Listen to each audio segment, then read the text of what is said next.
right away.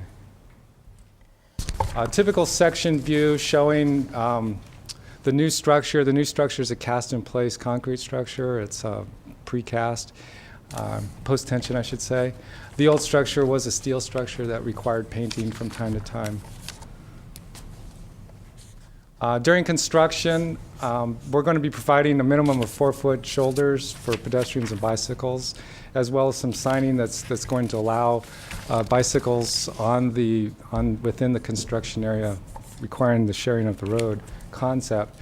The construction of this project's anticipated to take 2 seasons to complete. The main bulk of the work will be done May through October.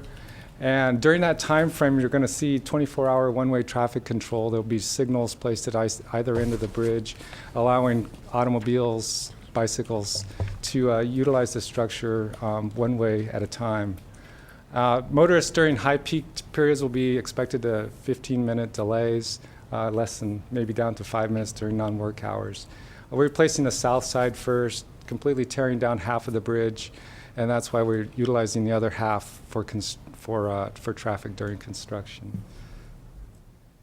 And at this point, I want to invite Jeremy Ketchum, our senior environmental planner, up to talk a little bit about our environmental side of the project. Hello, I'm Jeremy Ketchum. I'm the senior environmental planner, a little shorter than Lyle. We've had some impacts with the project, impacts to salmonids, and also to waters of the U.S., wetlands, and also riparian habitat. In order to document those, we prepared a biological assessment and received a biological opinion from the National Marine Fisheries Service. We developed a May to October construction window to deal with some of those impacts and to reduce the impacts to the salmonids. Also, to document our environmental, we prepared a categorical exclusion for NEPA and an initial study mitigated negative declaration for CEQA. These documents have been completed, and now we are in the permitting phase of the project. We have our 1602 agreement from the California Department of Fish and Game, and we are obtaining a 401 from the Regional Water Quality Control Board, a 404 from the Army Corps of Engineers, and those are also needed and pending at this point in time.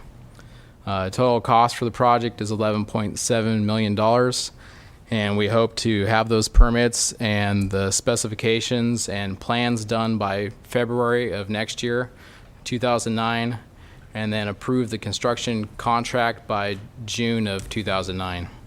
The project will take about 2 years to complete, as Lyle said, and we should be done in 2011, December of 2011. So at this point, that concludes our presentation, and if anyone has any questions, please address those to us. Thank you. Questions of the board?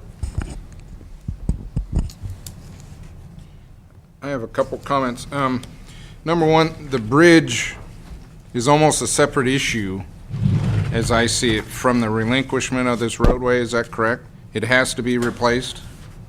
Yes, due to the seismic event that we need to replace the bridge. But the point here is that we are bringing brand new railing concept, and then the bicycle lanes, which was addressed over this coastal community. So Yep. we are bringing that into this inland, so that have a better, provide a better view of these rivers. So that Sure. was something new. Sure.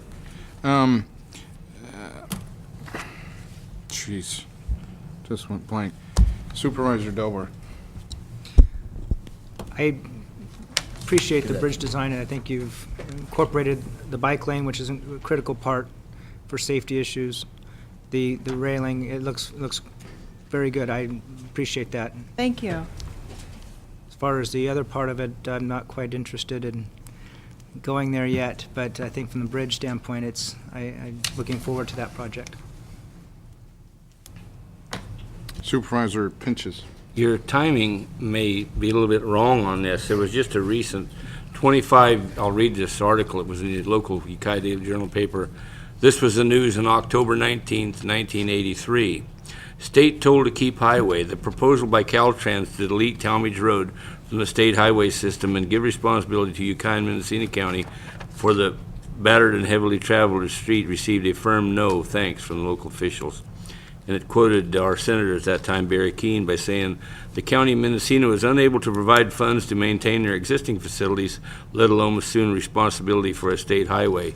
And I think that same statement could certainly be made 25 years later. Other comments from the board? Okay, I have a couple, I've recollected my memory here. To Mr. DeShiel, what would be the benefits to the county of accepting this relinquishment? Well, in my letter to the board that's in your packet, I did indicate that it would afford the county a certain amount of additional local control if there were a large project on the road or an issue where the county had control. However, I do acknowledge that the area is not really zoned for development. It's largely ag and is already developed, so that's probably a marginal factor. But there is the local control factor. The other thing, I guess, that's larger for me is that I like to think the department enjoys a good working relationship